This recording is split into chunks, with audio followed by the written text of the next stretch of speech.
El mar Caribe no era un cuento de niños. Si pudiera viajar en el tiempo, el primer choque no sería el cañonazo, sino el hedor. Una mezcla cruda de sudor rancio, pólvora mojada y ron barato. El mito es una mentira perfumada con ron. La verdad es una cicatriz de desesperación. Ser pirata no era un oficio. Era el último grito de auxilio de un alma condenada. En el filo de ese horizonte implacable, donde la autoridad real de Londres o Madrid se convertía en una broma cruel, los piratas forjaron algo más que una flota. Crearon una nación flotante.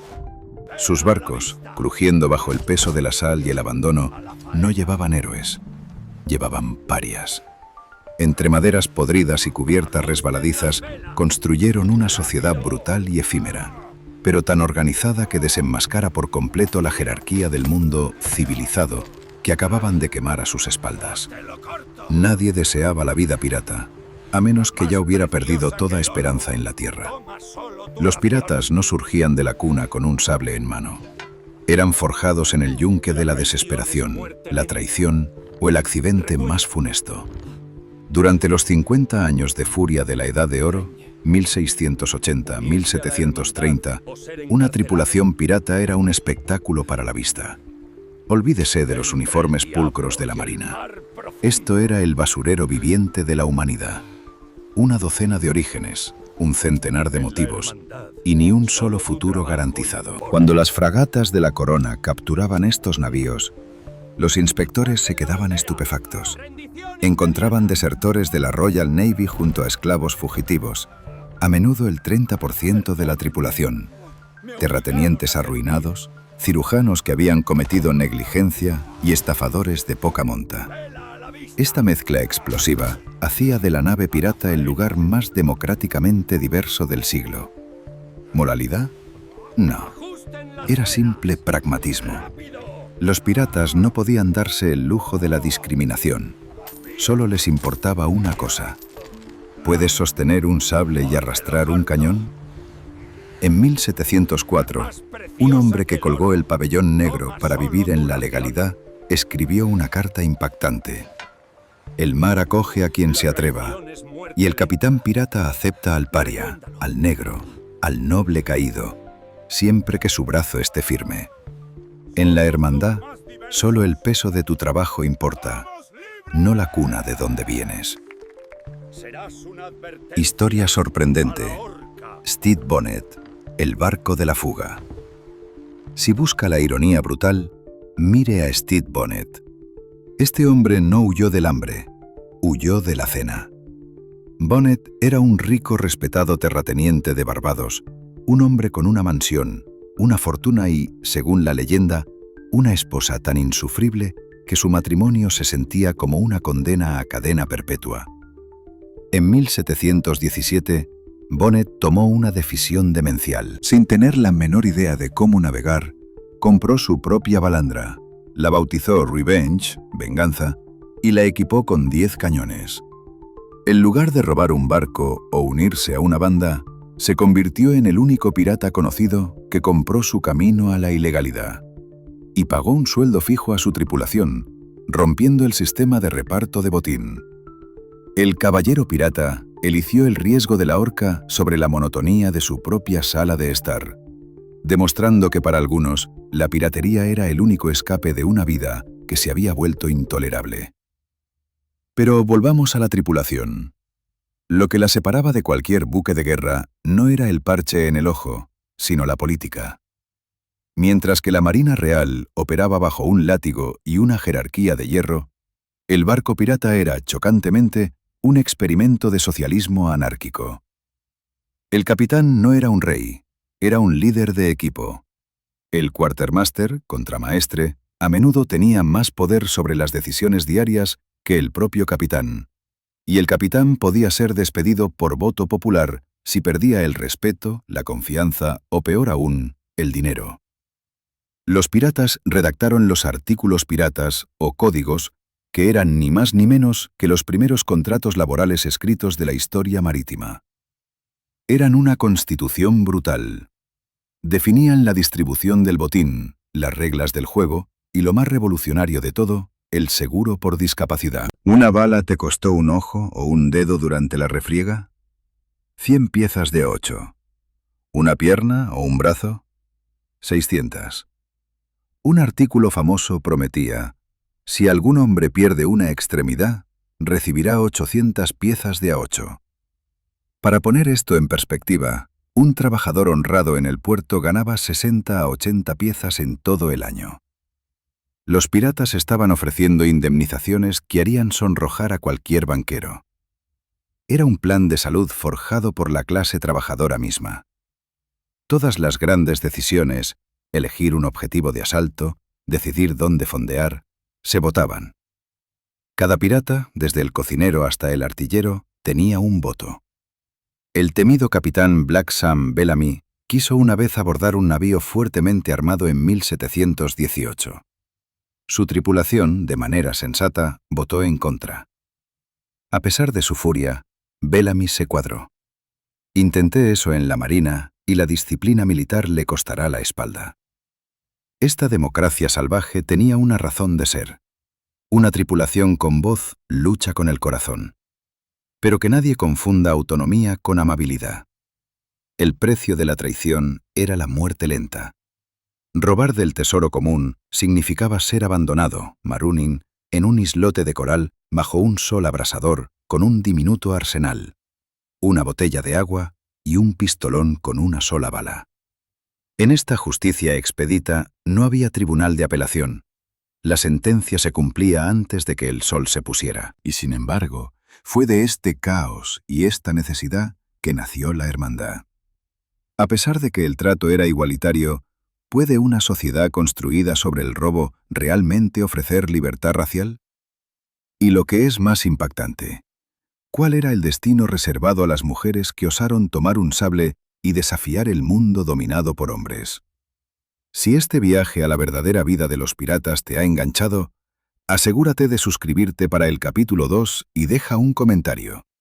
Cuéntanos, ¿crees que la vida de Stede Bonnet era mejor en su mansión o a merced de las olas? ¿Igualdad en el siglo XVIII? Olvídese de las constituciones americanas o francesas.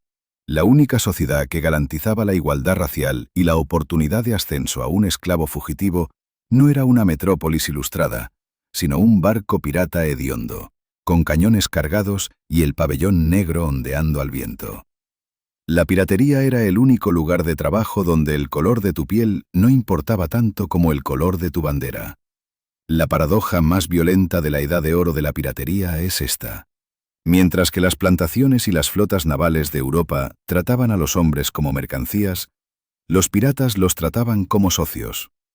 Un barco pirata no era un mero recipiente, era una república radical construida sobre la desesperación, y en esa república la diversidad no era una virtud, era un imperativo de supervivencia. Observar la cubierta de un bergantín pirata era ver un mosaico humano imposible para la época. Mientras la esclavitud era la norma en todo el Caribe y las Américas, las tripulaciones piratas ofrecían una sorprendente igualdad a sus miembros negros. Las cifras son asombrosas. Se estima que entre el 25 y el 30% de los piratas eran negros, a menudo esclavos fugados que habían encontrado su única vía de libertad bajo el Jolly Roger. En esta hermandad no solo eran marineros. Muchos alcanzaron posiciones de liderazgo como contramaestres, quartermasters e incluso llegaron a comandar sus propios barcos.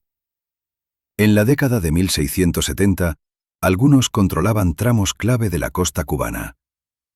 Para un hombre fugitivo, el cambio de la plantación al mástil era el paso de la muerte lenta a una vida, aunque breve, vivida en total libertad. Historia sorprendente. El ascenso del pirata negro. El caso de un hombre conocido simplemente como King Dick o Negro Dick en las Antillas es un testimonio de esta igualdad forzada. Dick no solo se unió a una tripulación, sino que demostró tal habilidad en combate y liderazgo que se convirtió en el temido segundo al mando del infame capitán Samuel Bellamy. Cuando Bellamy pereció en un naufragio frente a Cape Cod en 1717, Dick fue uno de los pocos supervivientes, y aunque fue capturado, Su nombre permaneció en los registros judiciales como un líder feroz y respetado.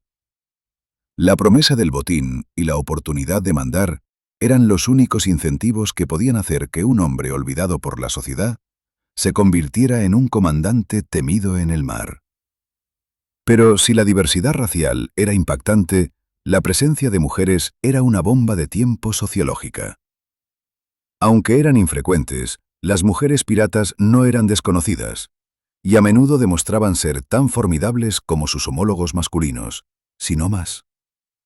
Para integrarse, muchas se disfrazaban de hombres hasta que un embarazo o una herida revelaban su sexo. Los registros históricos sugieren que en la batalla, ellas luchaban con una ferocidad excepcional.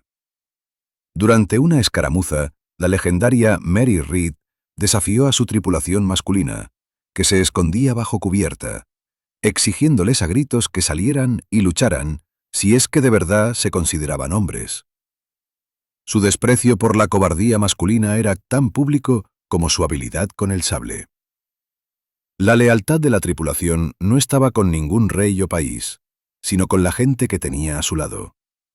Se llamaban a sí mismos la Hermandad y desarrollaron sus propios códigos y costumbres. Un saludo común entre ellos era ¿Are you one of us? ¿Eres uno de los nuestros? Una simple pregunta con profundas implicaciones sobre dónde residía tu lealtad. Esta tosca democracia y este código de honor entre ladrones fomentaban una lealtad que la Marina Real nunca podría comprar. En 1717, un capitán se dirigió a sus hombres, no para elogiar su habilidad marinera, sino para destacar su unidad. Argumentó que la verdadera diferencia entre los piratas y aquellos que los condenaban no era la moralidad, sino el método. Mientras los ricos usaban las leyes para explotar a los pobres, los piratas tomaban de los ricos con pura audacia. Estos lazos, forjados en el fuego del combate y la traición legal, se pondrían a prueba a diario, pero las historias nunca se centran en el trabajo, solo en el oro.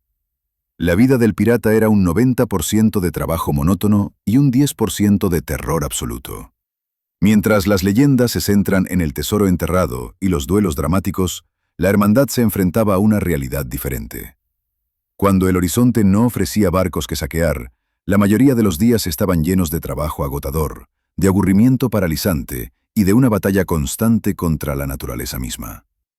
El sol se asomaba temprano, y la rutina diaria comenzaba con una patada. El contramaestre despertaba a cualquiera que no estuviera de guardia con una patada o un grito, y una vieja máxima marinera advertía: un pirata que duerme más allá del amanecer bien podría dormir con los peces. La luz del día era sagrada para la navegación y el mantenimiento, y malgastarla era un lujo que los forajidos no podían permitirse. El desayuno era la primera prueba de resistencia. Galletas de hardtack, duras como ladrillos, que podían romperte los dientes si no se mojaban primero en cerveza aguada o ron. Pero el peligro real no era la comida, sino el enemigo invisible que venía con su ausencia. ¿Qué tarea diaria era más temida que un cañonazo? ¿Y qué enfermedad diezmo a más piratas que todas las espadas juntas?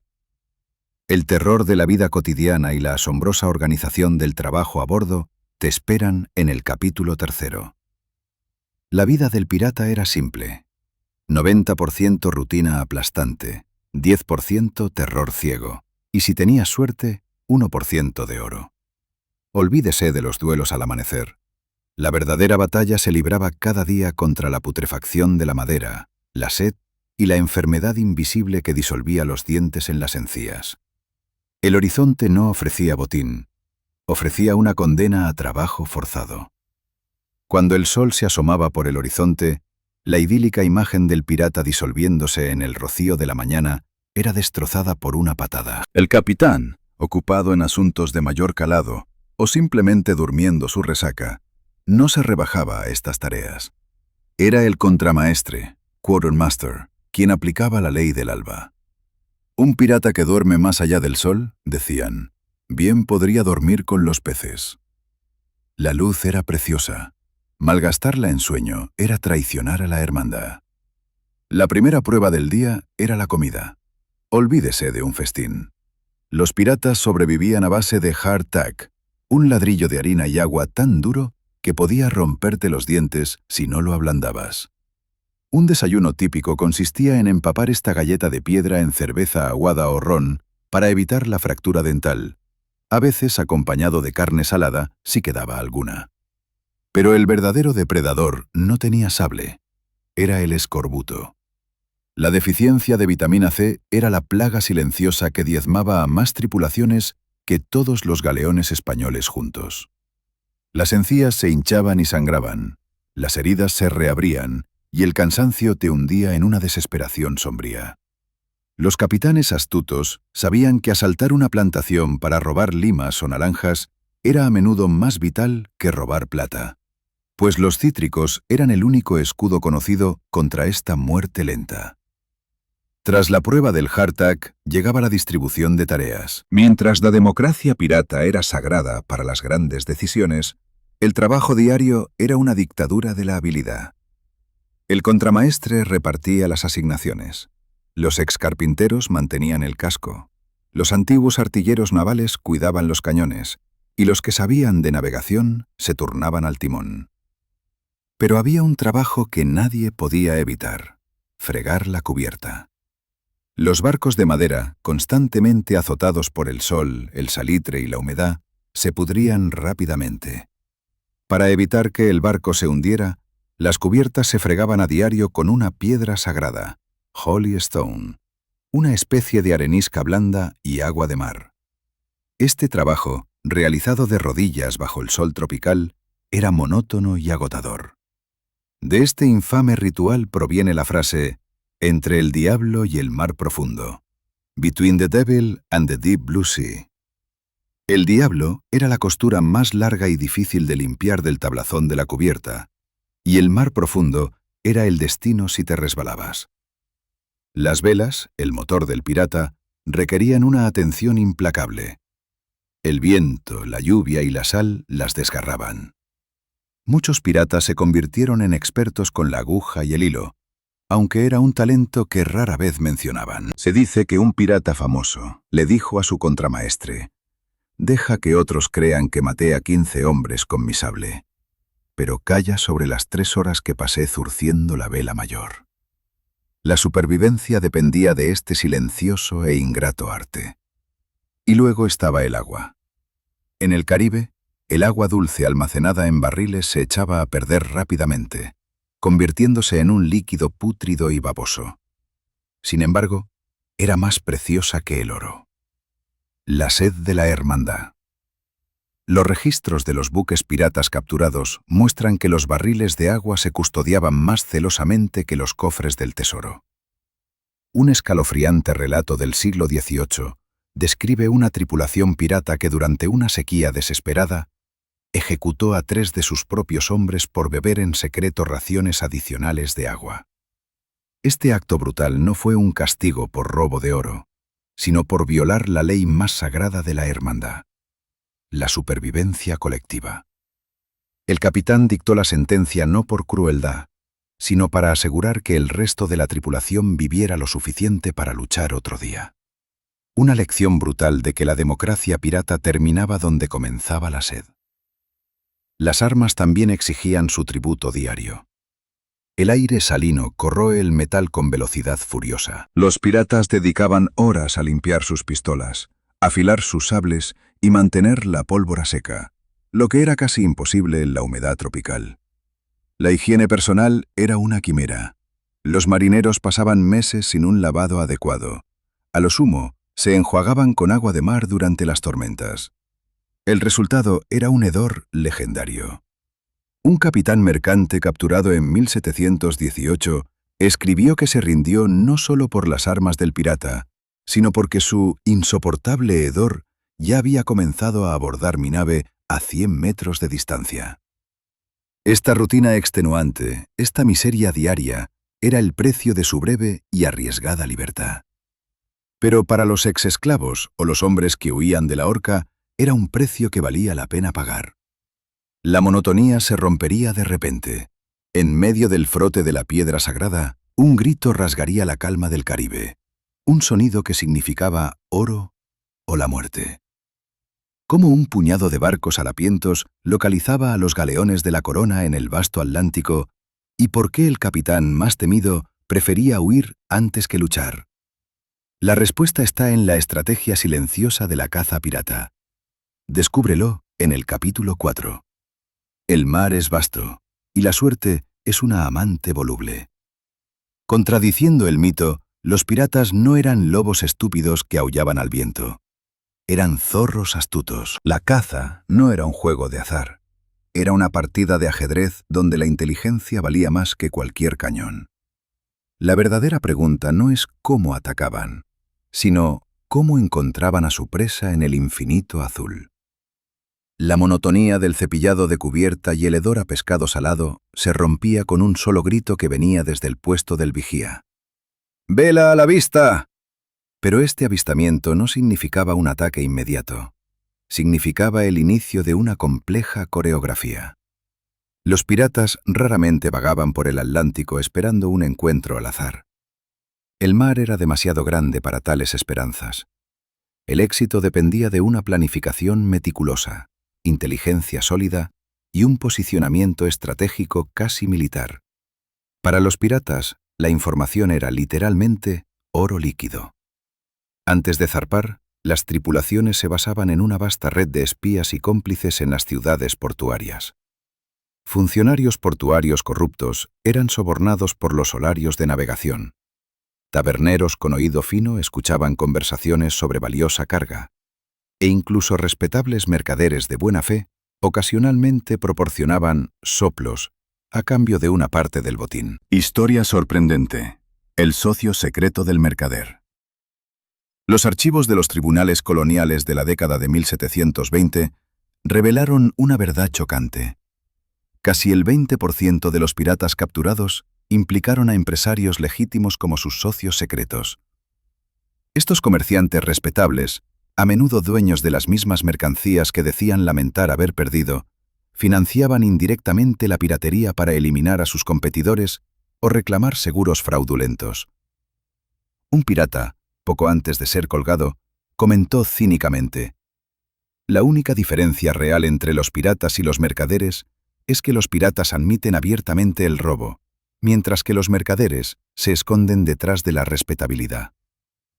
El juez no se divirtió y lo condenó a la horca a la mañana siguiente, mientras sus cómplices, ciudadanos honrados, observaban desde la multitud. Más valiosos que el oro, los piratas coleccionaban y custodiaban cartas de navegación detalladas. No eran los mapas de X que mostraban tesoros enterrados, sino cartas que marcaban las rutas marítimas estacionales, los patrones de viento y, crucialmente, los puntos de estrangulamiento, pasajes estrechos donde el tráfico marítimo se veía obligado a converger. El paso de Barlovento, entre Cuba y la Española, por ejemplo, canalizaba todos los barcos que se dirigían de Europa a Jamaica. Las aguas cercanas a Charleston concentraban los buques que iban y venían de las colonias americanas. Al posicionarse en estos cuellos de botella marítimos, los piratas podían aumentar sus posibilidades de encuentro de una vez cada 2 semanas a casi diarias. La elección del objetivo era más estratégica que la brutalidad. A pesar de su reputación despiadada, los piratas evitaban las peleas innecesarias que pudieran dañar el casco, herir a la tripulación o, peor aún, reducir las ganancias. El premio ideal era un barco mercante bien cargado con mínimas defensas, uno que se rindiera sin resistencia. Como señaló un pirata en su diario, el mejor objetivo es gordo de carga y delgado de coraje. Aunque los galeones españoles llenos de tesoros parecían la presa perfecta, a menudo estaban fuertemente armados y escoltados por buques de guerra. Era mucho mejor y más seguro atacar a los mercantes de compañías comerciales más pequeñas que transportaban bienes valiosos pero menos espectaculares, como azúcar, tabaco o textiles, y carecían de los medios para oponer una resistencia seria. Aquellos que arriesgaban daños innecesarios a un valioso botín se arriesgaban a ser despojados de su parte, demostrando que incluso la democracia pirata tenía límites cuando el beneficio estaba en juego. El propio barco pirata era un arma fundamental. La mayoría de los piratas exitosos usaban balandras o bergantines pequeños y ágiles. La velocidad se valoraba por encima de la potencia de fuego. Estos barcos, más rápidos que los mercantes y capaces de navegar en aguas costeras poco profundas, donde los grandes buques navales no podían seguirlos, proporcionaban rutas de escape cruciales. Un famoso barco pirata capturado en 1718 medía solo 20 metros de eslora, más pequeño que muchos yates modernos, pero había capturado con éxito más de 40 presas.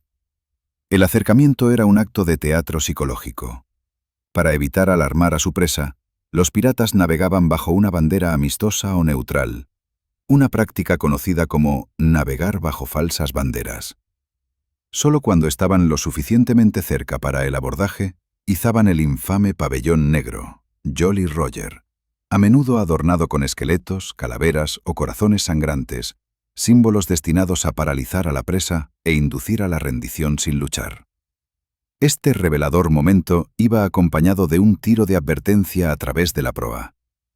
La demostración de potencia de fuego llevaba un mensaje claro: resiste y serás destruido. Ríndete y serás perdonado. Pero ¿qué ocurría cuando la presa se negaba a doblegarse?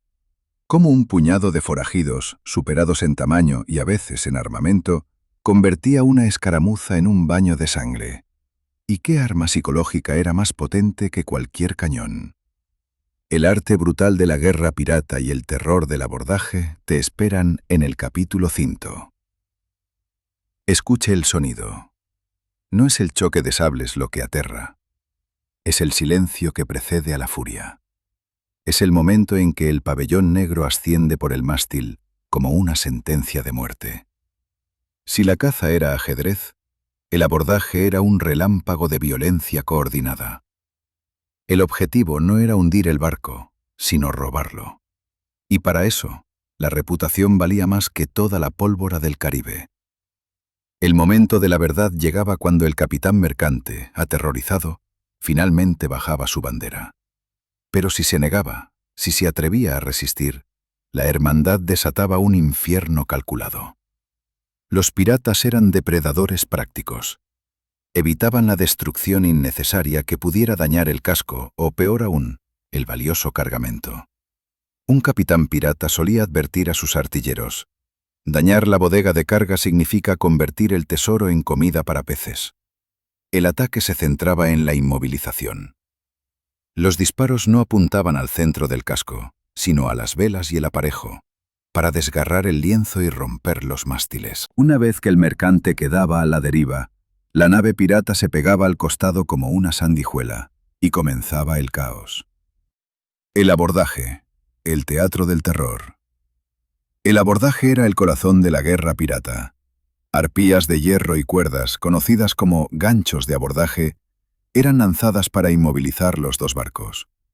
Con el escape imposible, los piratas se lanzaban a través de tablones o se balanceaban por las cuerdas en una oleada humana.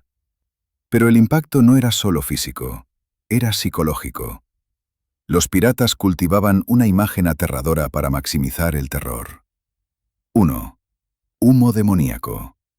Algunos se ataban fusibles de combustión lenta a las barbas o al pelo, envolviendo sus rostros en una niebla sulfurosa y demoníaca. 2. Color de la muerte. Otros se teñían el cuerpo con tintes rojos que simulaban sangre, transformándose en espectros salvajes. 3. El grito multilingüe. Gritaban en varios idiomas, creando una cacofonía que sugería una furia incontrolable. El armamento de un forajido. El arma predilecta no era la espada elegante de esgrima naval, sino el sable curvo, cutlass. Más corto y ancho, era brutalmente efectivo en las condiciones estrechas de una cubierta abarrotada. Requería menos entrenamiento y podía cortar tanto una cuerda como una cabeza. Los piratas llevaban múltiples pistolas de chispa cargadas en sus fajas. No por su precisión, eran inútiles más allá de un tiro a quemarropa, sino para la intimidación.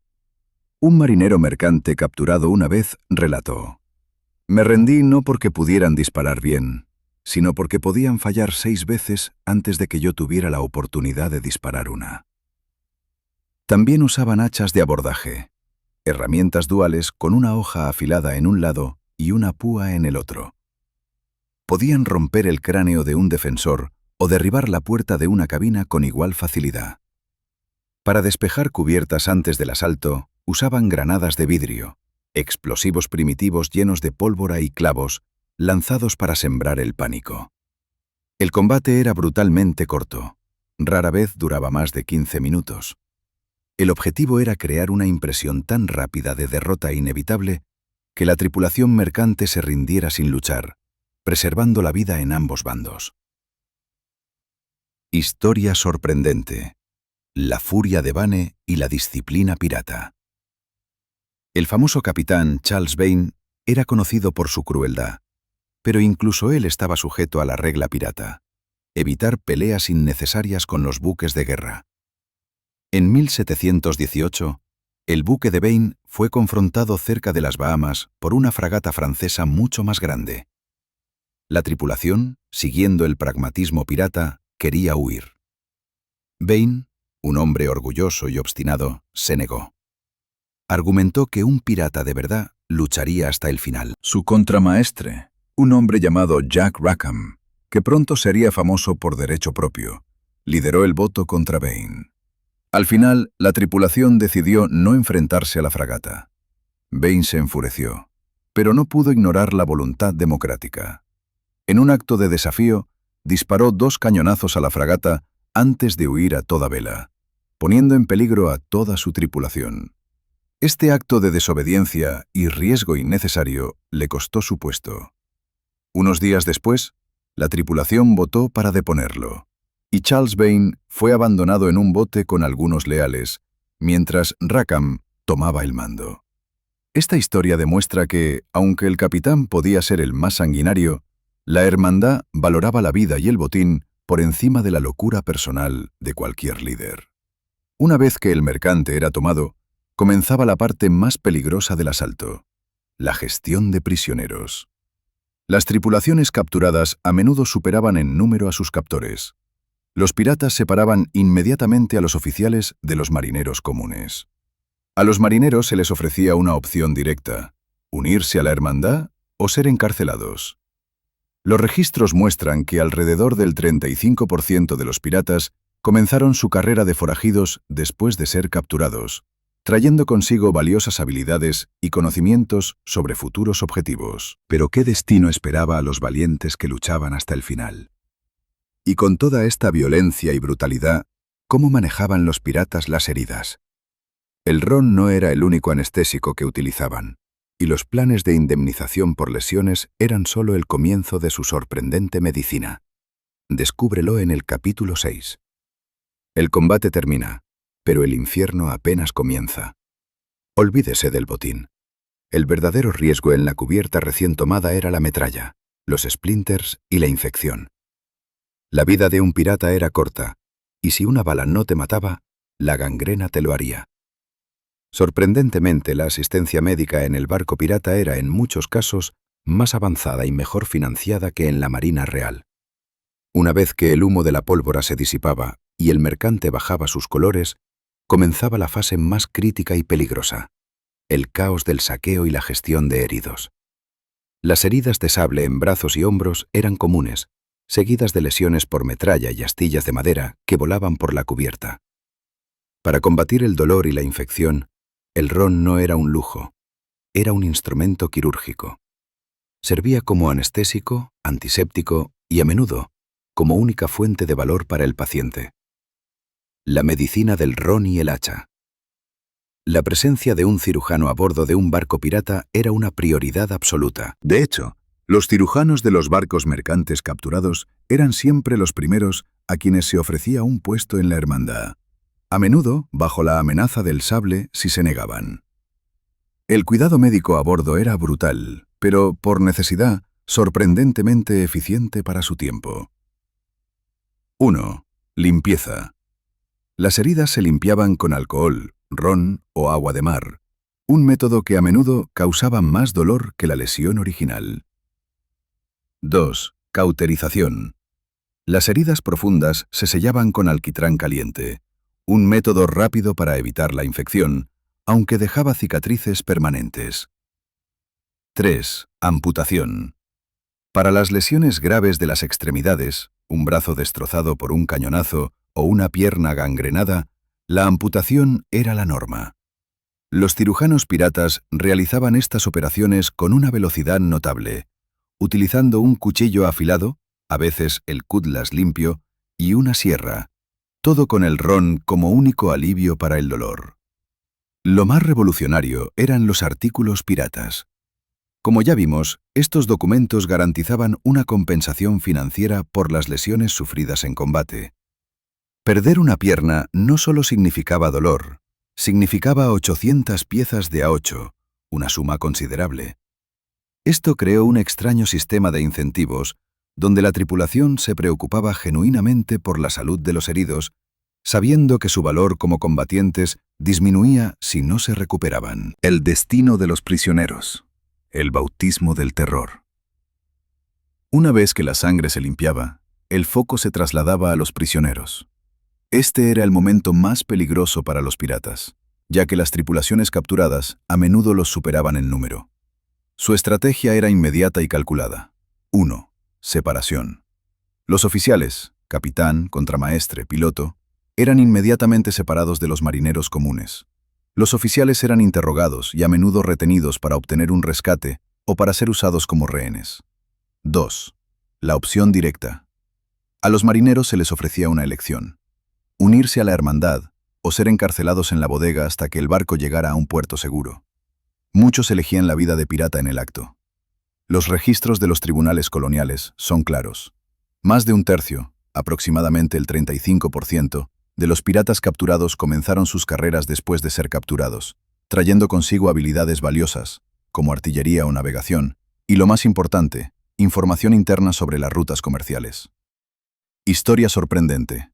Bartholomew Roberts y el miedo útil. El destino de los prisioneros dependía totalmente de la resistencia que habían ofrecido. Aquellos que se rendían de inmediato eran a menudo liberados en el siguiente puerto. Aquellos que luchaban ferozmente enfrentaban el terror. El capitán Bartholomew Roberts, Black Bart, uno de los piratas más exitosos y temidos de la historia, era conocido por su justicia expedita.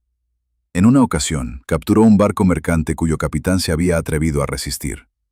En lugar de simplemente matarlo, Roberts dictó una sentencia que se convertiría en una leyenda. El capitán mercante y su oficial principal fueron ahorcados del patio de su propio barco, que luego fue hundido. Este no fue un acto de furia ciega, sino un cálculo brutal. Roberts quería que la noticia de este castigo de oficiales se difundiera como la pólvora, asegurando que el terror psicológico hiciera el trabajo de las balas en futuros encuentros. Este acto cínico sirvió como una póliza de seguro, convenciendo a futuros capitanes de mercantes de que la resistencia no solo era inútil, sino suicida. La reputación de Roberts hacía que sus futuras presas se rindieran con solo ver su bandera. Los marineros que se unían al barco no lo hacían por ideología, sino por pragmatismo.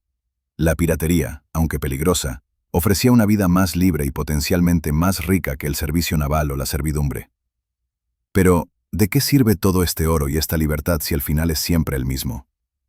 A pesar de su astucia y su democracia, la vida activa de un pirata rara vez duraba más de 3 años. ¿Qué mitos que aún creemos son totalmente falsos? ¿Y qué destino, más cruel que el abandono, esperaba a casi el 60% de los capitanes piratas? Descúbrelo en la dramática conclusión, el capítulo 7. Toda llama brillante se consume rápido. La vida activa de un pirata rara vez duraba más de 3 años. El reloj de arena se vaciaba sin piedad. El oro se gastaba en días. La libertad era efímera, y el final era casi siempre el mismo: la horca. Pero lo más impactante no es cómo los capturaban, sino quién los entregaba. A pesar de su astucia, su velocidad y su brutal democracia, el mar siempre le cobraba su deuda al pirata. Cuando la ley finalmente alcanzaba a estos bandidos del mar, los castigos se diseñaban no solo para acabar con una vida, sino para enviar un mensaje escalofriante a todos los puertos del Caribe. La ejecución pública era el destino estándar y se convertía en un espectáculo macabro. Los piratas eran ahorcados en las entradas de los puertos y sus cuerpos eran a menudo dejados colgados en jaulas de hierro, conocidas como gibbet o patíbulo, hasta que 3 mareas hubieran pasado sobre ellos. Luego, los cadáveres se cubrían de alquitrán y se exhibían en lugares prominentes de las ciudades portuarias como una advertencia funesta. Los procesos legales eran increíblemente rápidos. Los primeros tribunales dedicados a la piratería podían completar el juicio de toda una tripulación en menos de 6 horas, con una tasa de condena cercana al 95%. La mayoría de los piratas capturados alegaban que habían sido obligados a servir, una excusa patética pero comprensible dadas las circunstancias.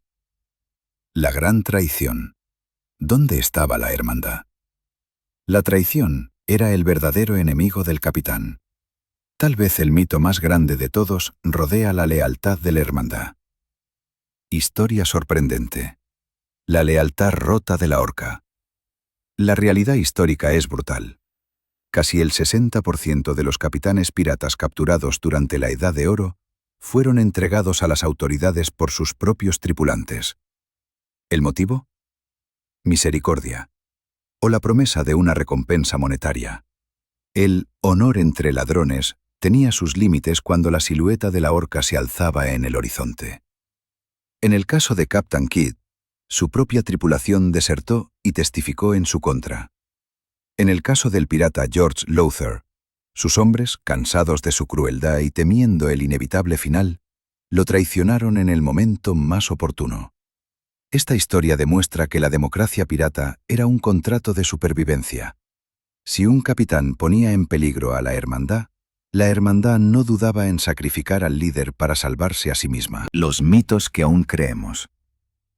Incluso cuando los piratas reales desaparecieron del mar, su leyenda creció más fuerte, distorsionada por escritores y dramaturgos. 1. El tesoro enterrado. Este elemento básico de la ficción pirata era casi completamente imaginario. Los piratas reales gastaban su botín en cuestión de días después de adquirirlo. Solo se han documentado 2 casos auténticos de tesoros piratas enterrados en la historia. 2. Caminar por la plancha. El famoso ritual de obligar a la víctima a caminar por la plancha no aparece en ninguna fuente pirata contemporánea. Esta forma elaborada de ejecución fue una pura invención. Los piratas reales simplemente arrojaban a los alborotadores por la borda. Menos dramático, pero mucho más eficiente. 3. Parches, loros y patas de palo. Estos estereotipos eran relativamente raros. Las prótesis eran artículos de lujo fuera del alcance de la mayoría de los piratas. Los loros, por su parte, eran valiosas mercancías de contrabando, demasiado caros para tenerlos como mascotas. El pirata real se preocupaba por la carga, no por la compañía emplumada. A pesar de su corta vida y su final violento, los piratas dejaron un legado radical. Demostraron que una fuerza de trabajo, sin importar cuán desarraigada estuviera, podía crear su propia forma de gobierno, su propio seguro de salud y su propia constitución, los artículos, que garantizaba el voto y la libertad racial de una manera que los gobiernos civilizados tardarían siglos en igualar. El verdadero pirata no era un cazador de tesoros, sino un revolucionario social involuntario, cuyo barco era un experimento flotante de libertad. Y con el último pirata colgado y el mito consolidado, la leyenda de la hermandad continúa navegando. Si ha disfrutado de este viaje, no olvide dejar un comentario con su capítulo favorito o el mito que más le sorprendió. Hasta el próximo horizonte.